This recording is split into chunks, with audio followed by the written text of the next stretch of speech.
മധ്യകേരളത്തിലേക്ക് വരുമ്പോൾ അവിടെ നിതിൻ സേവ്യറാണ്. നിതിൻ, നമുക്കറിയാം ഈ മധ്യകേരളത്തിൽ പ്രത്യേകിച്ച് ഈ കോട്ടയം പോലെയുള്ള മണ്ഡലങ്ങളിലൊക്കെ ഏറ്റവും പ്രധാനമായും വരുന്നത് ഈ റബ്ബർ വിലയുമായി ബന്ധപ്പെട്ടത്, ഒപ്പം തന്നെ ഈ ക്രിസ്തീയ സഭകളുടെ ഒരു തീരുമാനം, അവരുടെ ഒരു രാഷ്ട്രീയ ചായ്വൊക്കെ വലിയ രീതിയിൽ പ്രതിഫലിക്കുന്നതാണ്. പ്രത്യേകിച്ച് ഈ അടുത്ത കാലത്ത് BJP ക്രിസ്തീയ സഭകളെ, ക്രിസ്തീയ ന്യൂനപക്ഷങ്ങളെയൊക്കെ അവർക്ക് അനുകൂലമാക്കാനുള്ള പല ശ്രമങ്ങളൊക്കെ നടത്തിയിരുന്നു. അതൊക്കെ ഈ തെരഞ്ഞെടുപ്പിൽ ഇനി പ്രതിഫലിക്കാനിരിക്കുന്നതേ ഉള്ളൂ. അപ്പോൾ മധ്യകേരളത്തിൽ നിന്ന് പങ്കുവയ്ക്കാനുള്ള വിശേഷങ്ങൾ എന്തൊക്കെയാണ്?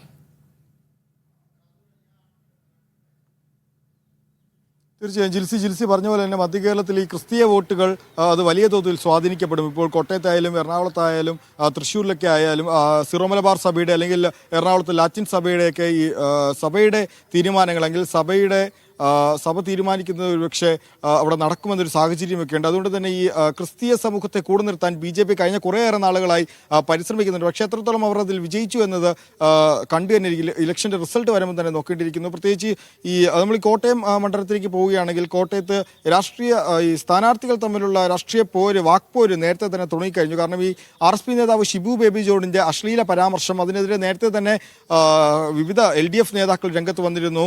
മന്ത്രി റോഷി അഗസ്റ്റിൻ അടക്കമുള്ളവർ ഇതിനെതിരെ നേരത്തെ പ്രതികരിച്ചിരുന്നു.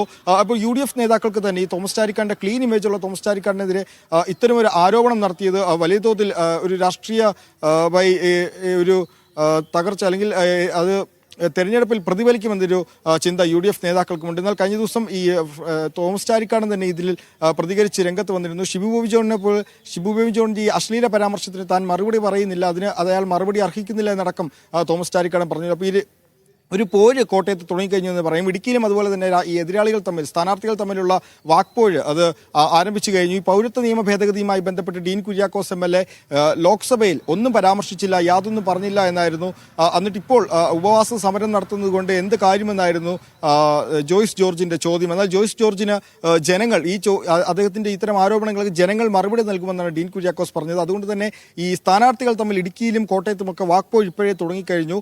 ഇടുക്കിയിൽ തീർച്ചയായും ഈ മലയോര മേഖലയിലെ വന്യമൃഗ ശല്യം അടക്കമുള്ളവ അത് തെരഞ്ഞെടുപ്പിൽ പ്രതിഫലിക്കുമെന്ന് തീർച്ചയാണ്. പ്രത്യേകിച്ച് സഭയ്ക്ക് ഇക്കാര്യത്തിൽ വലിയ ആശങ്കയുണ്ട്. അവർക്ക് ഇതിലൊരു സംരക്ഷണം, വന്യമൃഗങ്ങളിൽ നിന്നും ജനങ്ങൾക്ക് സംരക്ഷണം വേണമെന്ന് സഭ വലിയ തോതിൽ ആഗ്രഹിക്കുന്നുണ്ട്. അതിനുവേണ്ടി അവർ സർക്കാരിനോട് പലതവണ ചർച്ചകൾ നടക്കുന്നു. അപ്പോൾ ഈ സഭയുടെ ഒരു തീരുമാനം അത് രാഷ്ട്രീയ രംഗത്ത് ഈ തെരഞ്ഞെടുപ്പിൽ വലിയ തോതിൽ പ്രതിഫലിക്കും. എറണാകുളത്തേക്ക് വരുമ്പോൾ ഹൈബി ഇടഞ്ഞും KJ ഷൈനും പ്രചാരണത്തിൽ വളരെ വേഗത്തിൽ മുന്നോട്ട് പോയിക്കൊണ്ടിരിക്കുകയാണ്. ഇരുവരും രാഷ്ട്രീയ യോഗങ്ങൾ നടത്തുന്നു, ഇലക്ഷൻ യോഗങ്ങൾ നടത്തുന്നു, കൺവെൻഷനുകൾ നടത്തുന്നു. അങ്ങനെ വിവിധ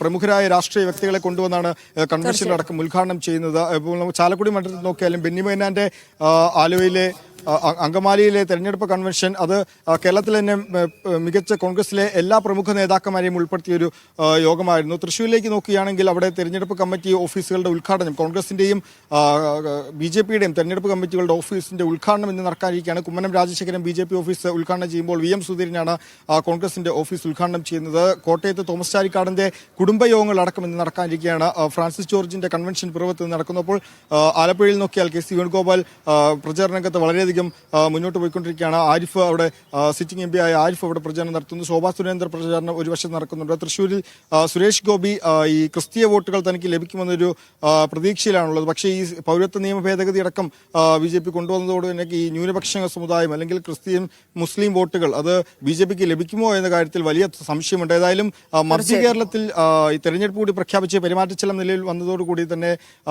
തെരഞ്ഞെടുപ്പ് ചൂട് അല്ലെങ്കിൽ തെരഞ്ഞെടുപ്പ് പ്രചാരണം കൊഴുക്കുകയാണ്. ജിൽസി, തീർച്ചയായും മധ്യകേരളത്തിലും അങ്ങനെ തെരഞ്ഞെടുപ്പ് ചൂട് കൊഴുക്കുകയാണ്. വിവിധ വിഷയവുമായി ബന്ധപ്പെട്ടുള്ള പ്രചാരണങ്ങളൊക്കെ ഇനിയുള്ള ദിവസങ്ങളിൽ നമ്മൾ കാണാനിരിക്കുന്നതേയുള്ളൂ എന്നുള്ള സൂചന കൂടിയാണ് നിതിൻ സേവ്യർ നൽകുന്നത്.